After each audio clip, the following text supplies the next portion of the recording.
Hey everyone, I'm in Phoenix, Arizona, and I'm here to talk to you today about how to get into the visual effects and animation industry.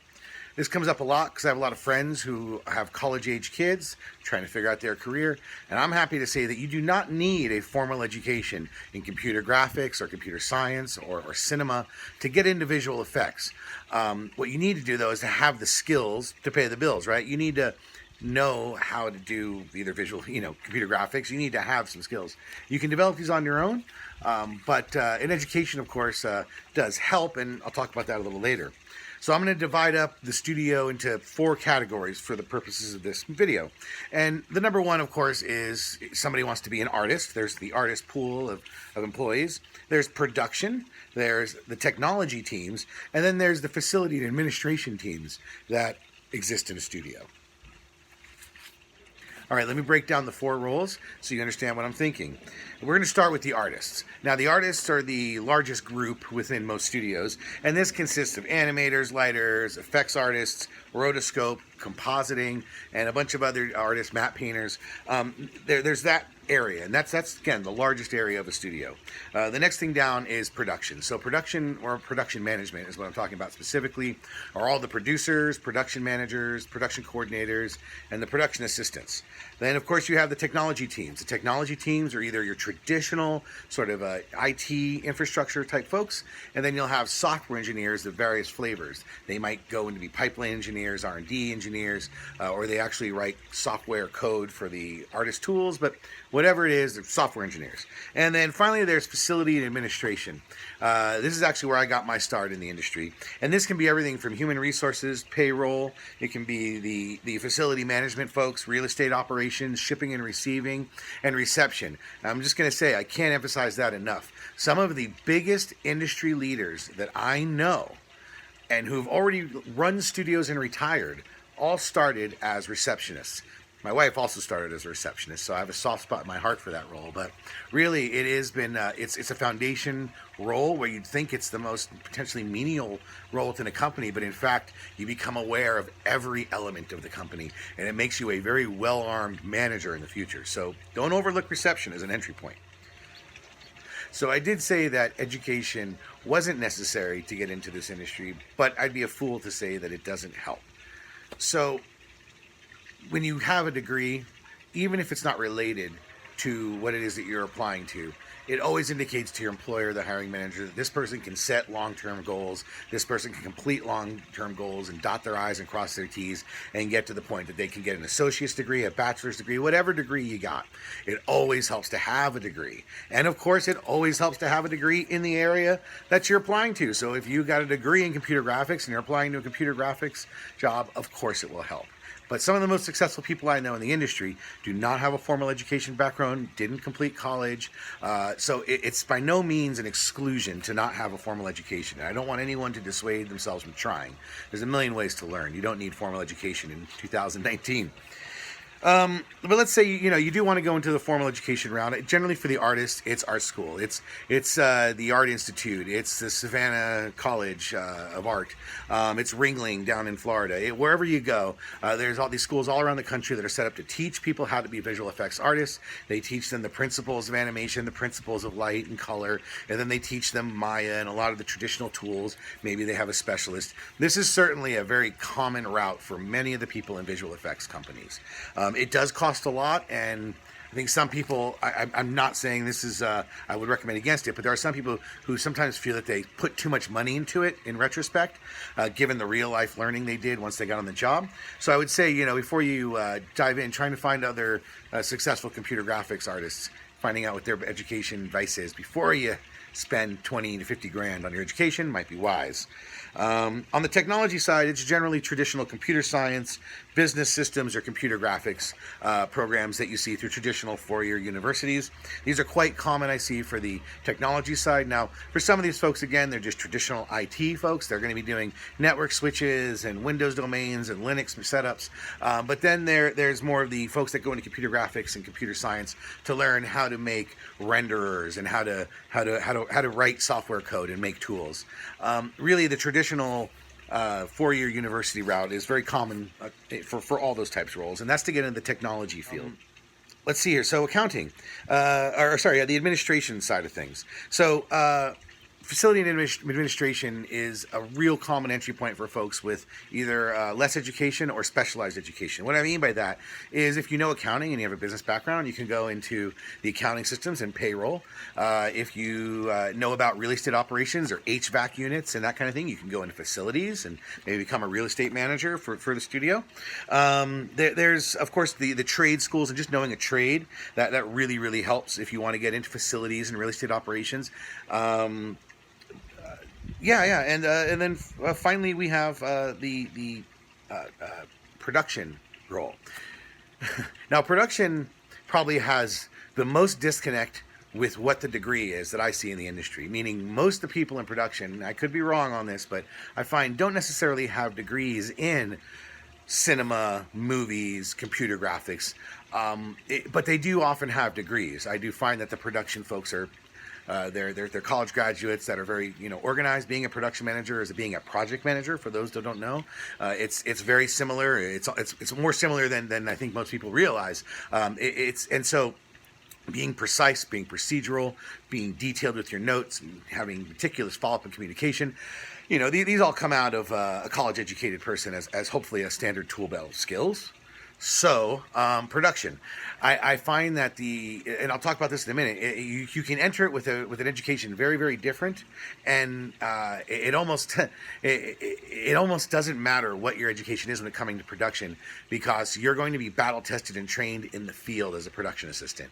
So you just need to be on it, and they'll teach you the rest. So I'm going to go into a little more details about that as we talk about the entry points, the actual ways, now that we've talked about the areas to educate yourself and the areas that exist.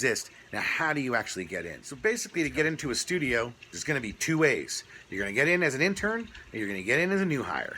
So let's talk about internships first. Now, some studios have very formal internship programs. It's great when they do. They work with the schools. When they bring in interns, they roll them through all kinds of exposure to various areas of the company. They'll have events to teach them. So they leave there really having gotten an education from the studio. Unfortunately, there are some roles that can be a little exploitive, meaning the studio is well-meaning, but really they end up putting this person in as cheap labor. They go work on this coding project because nobody else wants to do it, and it's grunt work, and so you'll learn something. This type of thing goes on a lot. However, it may be a little exploitive, but it's worth it. Now, the reason I keep stressing the internships here is because when you want to start in the industry, they want to see that you have some experience and exposure. If you just graduated or you have no experience, then you have no experience.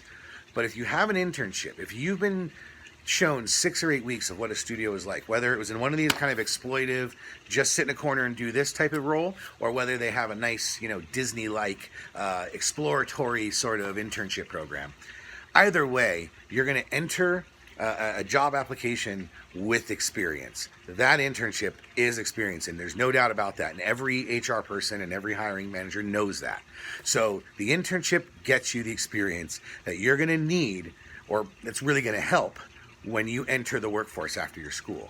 So if you haven't thought about an internship and you are in school and you think you want to go into visual effects, I would say make that one of your big goals besides graduating, is getting an internship. It almost doesn't matter where, as long as it's a visual effects or animation house. One more thing about that is, when you get hired, they're going to know that if you did 6 or 8 weeks in an internship, that you're 6 or 8 weeks into an orientation of knowing what studio life is, what it means, what our daily tasks are, the priorities and intensity of a daily studio environment. You've already been exposed to that for 2 months. And those first 2 months in any studio are by far basic training. So again, if you can get an internship, do it. If it's exploitive and a crappy internship, do it. Get it on your resume, and you will in fact have a wealth of skills that your fellow graduates do not have. So that being said, let's talk about entry points. So let's say you don't have an internship, or you did your internship and you want to get into the studio. So again, breaking it down to the 4 roles. Artists. Well, for artists, it's all about your reel, or you're going to go into roto most likely to start, or render wrangling. So what I mean by your reel is, if you don't know this, generally artists are putting together reels of their work. They're short little videos, often posted on Dailymotion or YouTube or something, so they can send to a recruiter their work, and they need to show their work. They need to show that they have the skills, and it doesn't matter when they're looking at the reel what their education is. And this is where I was referring back to that. You could have zero education, but if your reel wows them, they're going to look further or pass you on to the next stage. So the reel is an incredibly important part if you want to be an artist. And needless to say, with or without a reel, if you're really good, you might get in as a junior lighter or as a junior animator. But one of the more common entry points is rotoscope and render wrangling. Rotoscope is just a kind of an early labor-intensive task. It's not to say that it doesn't require skill, but it doesn't require the intensity of training. They can get people to work faster in that role than more intense roles. And then I mentioned render wrangling. That is kind of a brutal role. It's actually the role that I supervised for 12 years in my career. And it's a very hardcore role, but it's very much, you come out of there like a VFX Marine. You're battle tested, you're battle hardened. And when you tell people you were a render wrangler for a year or two, the VFX community knows that you've done your time and that you've been in the trenches and that you understand visual effects. I should probably do a whole nother video just about render wrangling. But if you have questions about that, of course, comment or send me a DM, and I'll tell you more than you ever wanted to know about render wrangling. So then, of course, there's getting into production. Like I said, you need to having school background will probably help you more than other jobs with production. But what really helps is that you know someone who's willing to vouch for you and that you're willing to start as a PA. Production assistants, often it's not the most glorious job. You're getting a lot of meals for people. You're doing a lot of the grunt work of production, but you're putting in your dues and you're getting exposed to so many things that you don't realize till a year later when you're kind of accidentally a production VFX expert and they basically put you into a coordinator position. And then you can imagine you work through PA, coordinator, production manager, and eventually producer. And there's all sort of gradations, different tranches in between those layers. So there'll be an associate production manager. You might be a senior coordinator, getting promoted to a junior production manager. These types of things happen all the time, but you got to work your way up through the ranks. And the longer you can stay working up the ranks within one studio, it often leads to success. So that's how you get in, is you basically need to be a PA. That's the basic way to get into a production role. Let's follow next by tech. So looking at technology, well, your achievement's what matters most. It is the technology of the meritocracy. So if you know computers, if you know desktop, if you can go in there and answer a bunch of tech questions in the interview, and you can put on your resume that you've done a little work on computers, you can probably get maybe into a basic junior IT desktop position. If you have some basic coding and you know you can throw up code samples and go for some sort of junior programmer role, well, then that might be an entry point. But those do require that you have solid skills that you can verify, and that people are going to ask you tough questions in those interviews. Software engineers have some of the toughest interviews I've ever seen. Hours of having to write code on a whiteboard with a whole team of people watching and asking you questions. That's pressure I don't think I want to have to go through. And then the junior IT position, again, is a nice entry point. Just getting in there because you can wrench on machines and you know how to fix video cards. That kind of thing can get you a basic job where you're going to be moving a lot of desktops and setting up a lot of monitors and keyboards and mice. But again, your year after that, you're going to realize you're becoming a visual effects technology expert, and then you can start moving into other roles. The final one is, of course, facility and administration. As I said, that's where I got my start. I started in the mailroom at ILM, just like my wife started in reception. That is a very common entry point because you can get into the mailroom, but then work your way into technology like I did. You can get in as a payroll accountant, but maybe you have an interest in becoming a production assistant. So you can sort of make the connections you need internally, prove that you're a good employee, you have a good record with HR. So when you want to switch to another role, most studios are quite supportive of that. And in fact, they take delight when someone from the administration and facility wants to move into the artist role. That's something that's usually quite supported in a studio. They want to see that. And when you start in the facilities and administration side and move into the studio, much like reception, you know the heart and soul, where the blood pumps, where the bodies are buried, what skeletons are in the closet. You know everything about the studio when you work in administration and facility in a way that the artists in production don't know about the studio. They're focused on their show, they're focused on their art, they're focused on their goal, and the facility administration people are focused on the studio itself. So they get really exposed to studio culture, and that includes the scuttlebutt and the gossip, as well as where the real powers or lever of powers are within a company, which often aren't so clear, right? You got to know that guy because he's the guy, or that lady knows everybody. You start to learn that when you work in facilities and administration.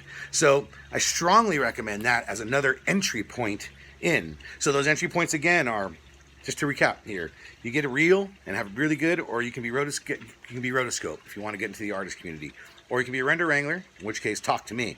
You can get into tech if you know how to wrench on gear, or you know how to code, and you need to prove it to the people at the interview, and they're going to ask you really, really hard questions and put you to the test. In production, you need to really know someone. It helps to a great degree, or have some background, some experience in another studio in production. And you're still maybe going to have to start as a PA, even if you were a coordinator at another show. Most studios want to start you about one click down from where you were, and then you can prove yourself back on up into the field. And then finally is the facilities. Facilities, look on any studio job opportunity site. You're going to see jobs for accounting, for payroll, for HR, for the front desk, for shipping, receiving. These are the areas where you can get in with no knowledge of VFX whatsoever, and you will learn so much. That's how I became an expert. I have no background. I have some business school knowledge, but now I am, dare I say, humbly, a VFX expert, and it's just from learning. I had no background. So you can do it too. Of course, I am, I do know of a lot of entry points personally into the studios. So after this video, if you have a certain desire to get into VFX, if you're thinking you have questions about some part of this very long rambling video I did, please feel free to direct message me. I'm open to talking to anybody or helping them out or pointing them to this recruiter or that recruiter. I'm also, you can just comment right below. And I always like when people do that because everyone can see the question and everyone can see the answer. So I appreciate your time. I know this one rambled on, but it's one thing I'm really passionate about is if people want to get into visual effects, I really want to see them do it. So I guess that's about it. Thanks very much. Goodbye from Phoenix, Arizona. And hopefully my next video will be while I'm still in Phoenix talking about technology and stuff that most of you VFX people don't want to hear about. So I'll talk to you all later. Thanks for your time. Bye-bye.